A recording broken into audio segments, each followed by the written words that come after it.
Assalamualaikum warahmatullahi wabarakatuh.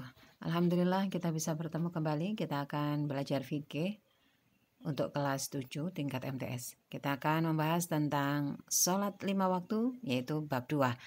Kita fokus pada ketentuan waktu sholat 5 waktu. Waktu sholat 5 waktu.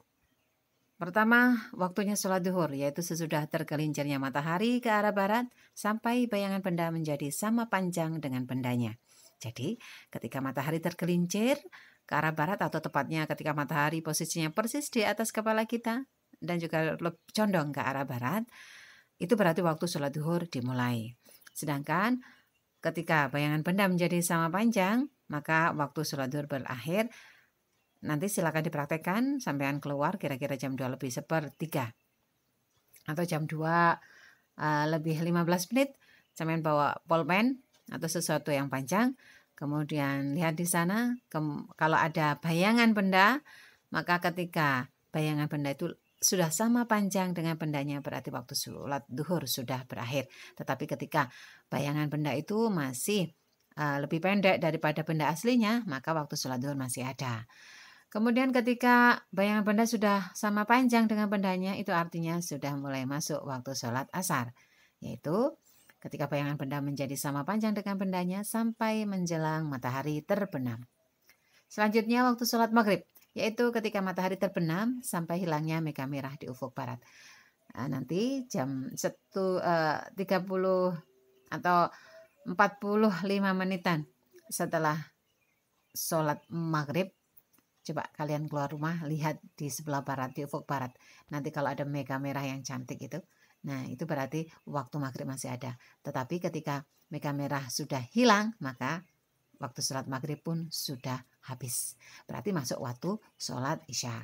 Waktu sholat isya itu adalah dimulai ketika hilangnya mega merah di ufuk barat sampai menjelang terbitnya fajar. Sedangkan waktu sholat subuh adalah ketika terbitnya fajar shodiq sampai menjelang terbitnya matahari. Kita akan membahas tentang waktu-waktu yang diharamkan melakukan sholat. Ada 5. Yang pertama adalah sesudah sholat subuh sampai matahari terbit. Pada saat ini kita haram melakukan sholat apapun kecuali sholat yang mempunyai sebab. Yang kedua, ketika matahari terbit sampai matahari naik 1 tombak. Kira-kira dari matahari terbit itu 15 menitan lah. Itu masih diharamkan melakukan sholat. Yang ketiga, ketika matahari tergelincir. Pada saat matahari tergelincir ini kurang lebihnya 10 menit sebelum waktu duhur. Yang keempat, sesudah sholat asar sampai matahari terbenam. Yang kelima, ketika matahari terbenam sampai sempurnanya matahari tersebut terbenam. Nah, di sini saya kasih warna beda, yaitu warna merah. Itu semuanya kelima-limanya itu adalah fokus pada matahari. Baik mulai matahari terbit, tergelincir atau posisi di atas kepala di tengah-tengah, dan terbenam.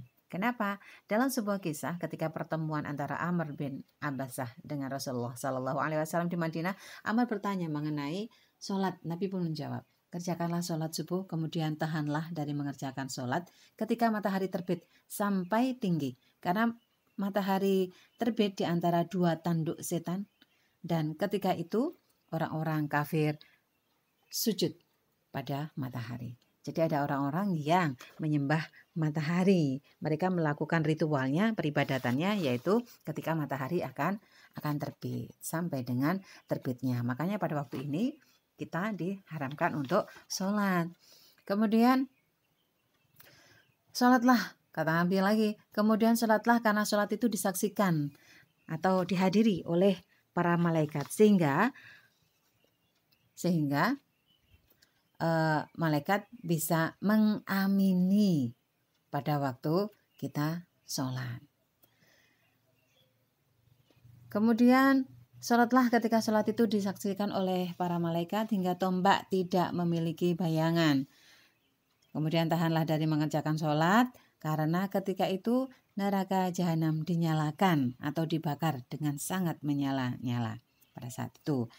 Kemudian apabila telah datang bayangan yang jatuh ke arah timur atau pada waktu matahari ini zawal, ya, zawal itu tergelincir, Sholatlah, karena sholat itu disaksikan atau dihadiri oleh para malaikat hingga kau mengerjakan sholat asar. Jadi setelah tergelincir, baru kita boleh sholat. Kemudian setelah itu, setelah sholat asar selesai, tahanlah dari mengerjakan sholat hingga matahari tenggelam. Kenapa? Karena matahari tenggelam di antara dua tanduk setan. Dan ketika itu orang kafir sujud kepada matahari. Hadis riwayat Muslim nomor 1927.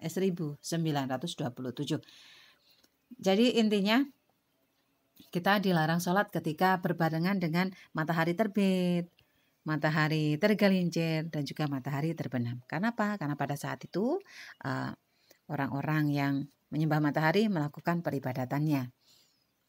Dan juga setan-setan juga sedang melakukan melakukan itu. Kemudian kita disuruh sholat pada saat malaikat menyaksikan atau menghitung amal kita dan ikut mengaminkan doa yang kita panjatkan. Gitu ya. Kita nggak boleh sholat pada saat matahari terbit, tergelincir, dan juga terbenam karena orang-orang kafir sedang melakukan peribadatan kepada matahari. Dan juga setan-setan sedang bersenang hati pada waktu itu.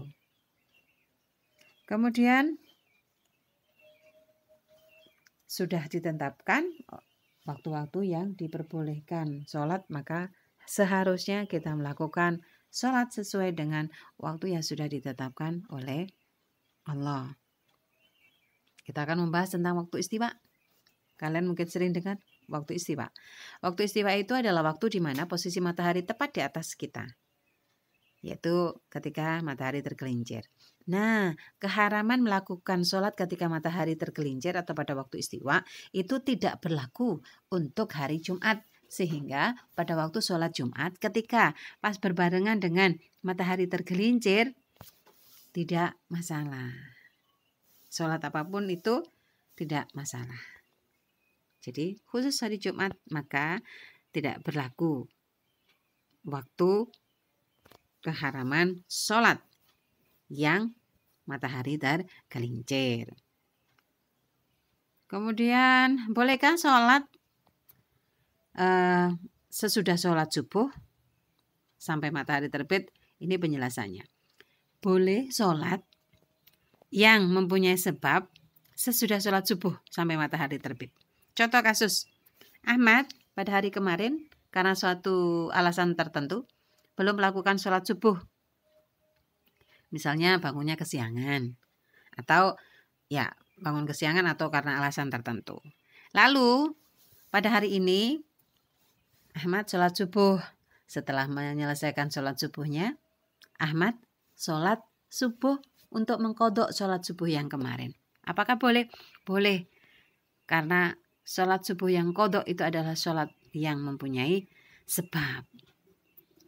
Contoh lagi, sholat yang dilarang dilakukan pada waktu tersebut adalah sholat sunnah mutlak. Sholat sunnah mutlak, contohnya sholat duha. Itu dilarang pada 5 waktu yang haram tersebut. Sholat sunat mutlak itu adalah sholat sunat yang tidak terkait dengan apapun. Nah, keharaman melakukan sholat 5 waktu di 5 waktu tersebut yang tadi itu tidak berlaku di tanah suci Makkah. Jadi ketika di tanah suci Makkah maka bebas sholat apapun di waktu apapun boleh. Hanya di Makkah saja. Menurut Syekh Muhammad Nawawi Banten bahwa sholat yang diharamkan dilakukan pada kelima waktu itu adalah sholat sunat yang tidak memiliki sebab atau sholat sunat mutlak namanya ya. Nah kalau sholat memiliki sebab maka boleh.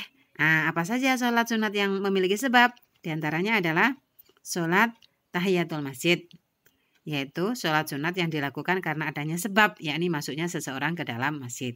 Misalnya sampean masuk ke dalam masjid pada saat matahari terbenam. Boleh, karena ini termasuk sholat yang mempunyai sebab. Kemudian sholat gerhana bulan atau matahari. Sehingga pada saat gerhana matahari misalnya di pagi hari pada waktu terbit kemudian berbarengan dengan gerhana matahari, maka kita boleh melakukan sholat sunat gerhana matahari tersebut. Biarpun di waktu yang diharamkan. Karena kedua sholat ini termasuk golongan sholat sunat yang memiliki sebab. Demikian tadi penjelasannya. Wallahu a'lam bishawab. Allahumma faqihna bidin wa alimna bita'wil. Amin. Semoga bermanfaat. Saya akhiri. Wassalamualaikum warahmatullahi wabarakatuh.